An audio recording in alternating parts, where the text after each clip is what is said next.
Orang harus paham ini. Assalamualaikum warahmatullahi wabarakatuh. Warganet yang berbahagia, kita bersyukur hidup di Indonesia sebagai negara yang merdeka, sebagai tanah air kita.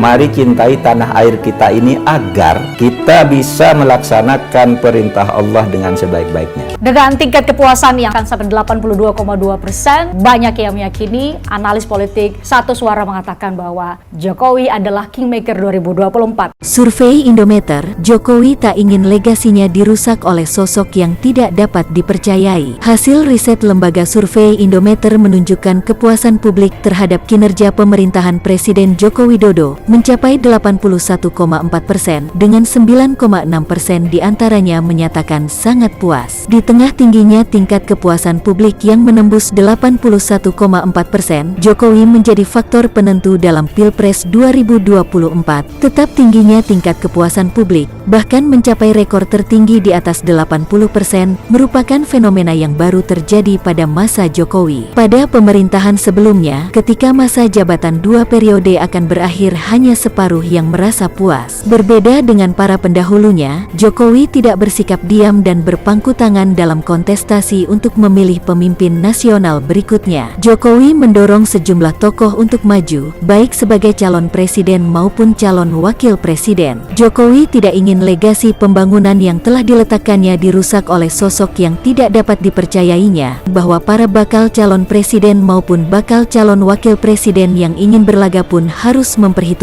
faktor Jokowi. Tingginya tingkat kepuasan publik terhadap Jokowi menjadi tantangan tersendiri ketika ingin menawarkan program kepada publik. Dalam survei tersebut, hanya 17,8% yang merasa tidak puas dengan kinerja Jokowi, dan diantaranya sebesar 1,0% yang menyatakan tidak puas sama sekali. Sisanya menjawab tidak tahu, tidak jawab sebanyak 0,8%. Survei Indometer dilakukan pada 5-10 Juni tahun 2023 terhadap 1.200 responden di seluruh provinsi di Indonesia yang dipilih secara acak bertingkat survei multi-stage random sampling. Margin of error survei sebesar kurang lebih 2,98% dan pada tingkat kepercayaan 95%.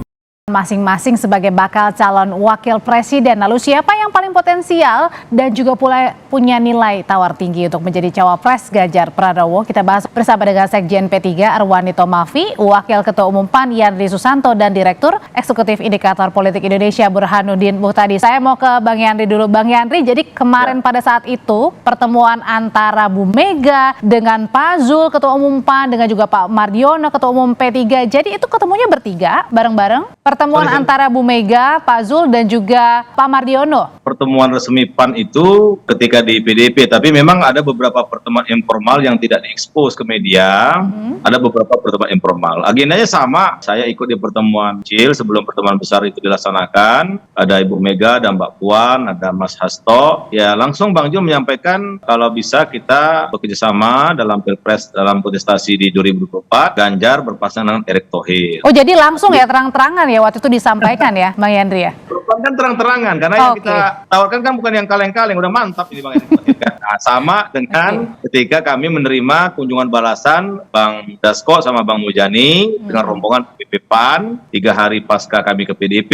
Sama kami sampaikan juga ke Bang Dasko dan Bang Mujani mewakili Pak Prabowo bahwa kami untuk dalam hal kerjasama politik di tahun 2024 kami menawarkan Erick Thohir. Memang sampai sekarang belum ada keputusan apakah Ganjar Erick atau Prabowo Erick. Nah, jawaban Bu Mega seperti apa Bang Yandri? Langsung diterima? Kalau jawaban dari Bu Mega dan juga Pak Prabowo waktu itu menawarkan nama Pak Erick, langsung diterimakah? Intinya tidak ditolak, tapi kan memang belum ada keputusan final. Nah, oleh karena itu proses masih berjalan. Tapi saya memastikan begini. Jadi masih pikir-pikir gitu ya? Ambil Erick Thohir, kira-kira gitu. Prabowo mau menang ambil Erick Thohir, Ganjar mau menang ambil Erick Thohir. Karena awalnya Erick Thohir kan nggak dihitung. Oke, baik. Sekarang kan beberapa lembaga survei menjagokan atau menempatkan Erick Thohir sebagai yang pertama. Kenapa itu terjadi? Bukan karena pencitraan, tapi memang karena respon dari masyarakat merespon Erick Thohir itu sebagai kerja yang baik. Oke, kalau gitu saya ke Mas Arwani Tomafi. Mas Arwani, ini kan P3 lebih dahulu nih mendukung Pak Ganjar kan bersama dengan PDIP.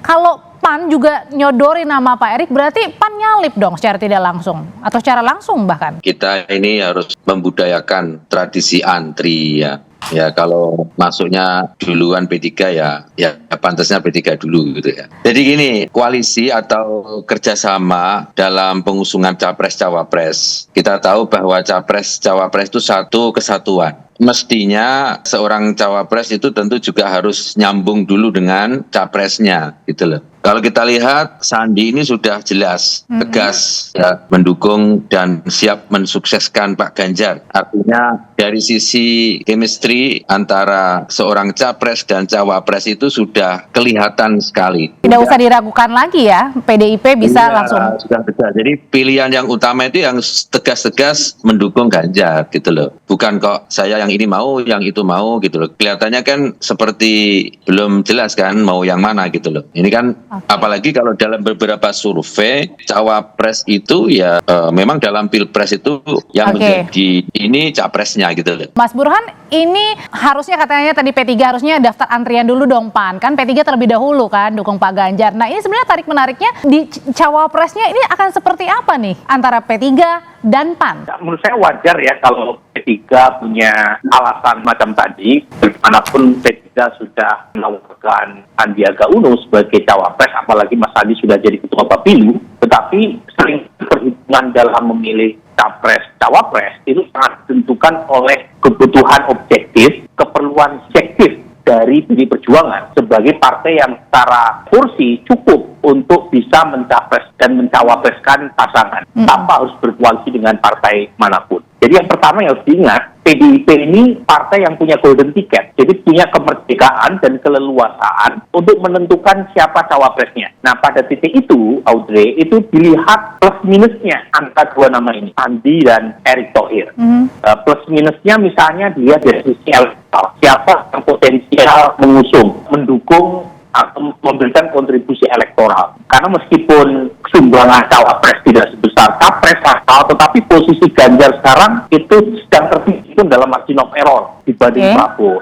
Jadi perlu cawapres yang secara elektoral kuat. Nah pada titik ini suka tidak suka sudah ada banyak lembaga yang melihat pergerakan positif Erick Thohir ini cawapres pilih. Ini Mas Burhan mau menitik beratkan bahwa nama kedua adalah dari sisi teknokratiknya, dari sisi teknokratik mungkin dua-duanya sama-sama punya keunggulan karena berasal dari kabinet Pak Jokowi. Dan yang ketiga, saya kira ini juga krusial, siapa yang kader kedekatannya Pak Jokowi dekat. Karena jangan lupa, baik Mas Ganjar atau Pak Prabowo itu sedang membutuhkan stempel Pak Jokowi. Nah, di saat Pak Jokowi approval ratingnya tinggi. Jadi sangat mungkin Ibu Mega maupun Pak Prabowo meminta pendapat Pak Jokowi terkait dengan siapa cawapres yang akan dipilih oleh Ganjar atau Pak Prabowo. Nah dari tiga ukuran itu, mana yang paling objektif tertinggi ya tinggal dilihat, kan ukurannya jelas ya. Di luar dari urusan chemistry atau urusan personal.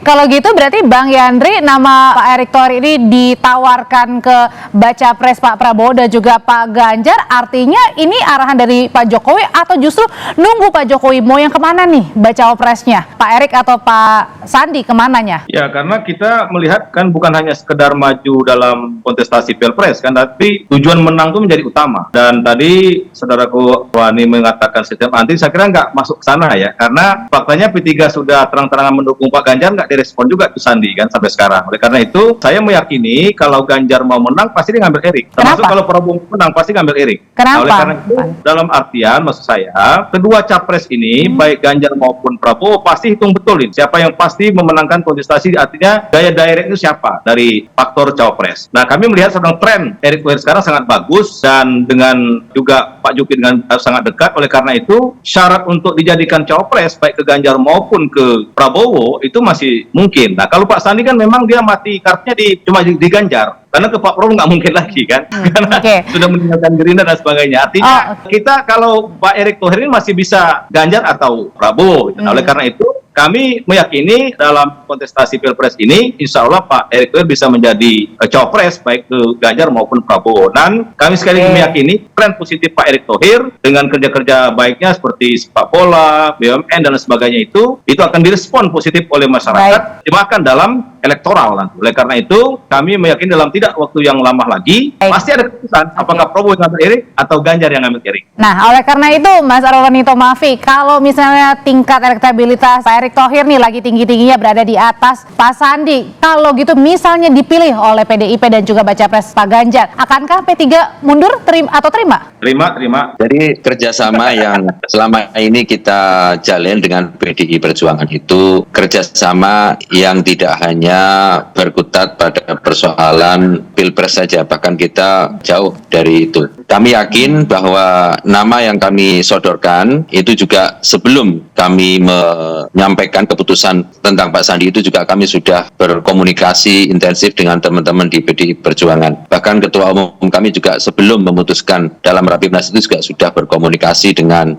PDI Perjuangan. Jadi kami yakin bahwa saat ini Mas Sandi yang tegas untuk mensukseskan Pak Ganjar akan menjadi pilihan utama. Tetapi semua tentu kembali kepada meja perundingan ya. Untuk ada Ibu Mega, kami tentu akan menghormati nanti keputusan yang akan diambil. Dan keputusan selanjutnya nanti akan dipertimbangkan juga oleh P3 gitu ya. Pertanyaan selanjutnya, kalau gitu jangan-jangan posisi bacawa pres ini menjadi harga tawar yang paling tertinggi untuk menentukan tetap arah koalisi, peta koalisi di 2024. Oleh karena itu, ketika baca pres Pak Prabowo sudah bersama dengan PKB, kemudian baca pres Pak Ganjar juga sudah bersama P3, dengan masuknya nama Pak Erick Thohir artinya bisa menggoyah dong salah satunya kalau misalnya nama Pak Erick Thohir ini menjadi cawapres salah satunya. Semoga Allah senantiasa menuntun kita di jalan yang diridhoinya. Aku qouli hadza, astaghfirullah li wa lakum. Wassalamualaikum warahmatullahi wabarakatuh. Terima kasih.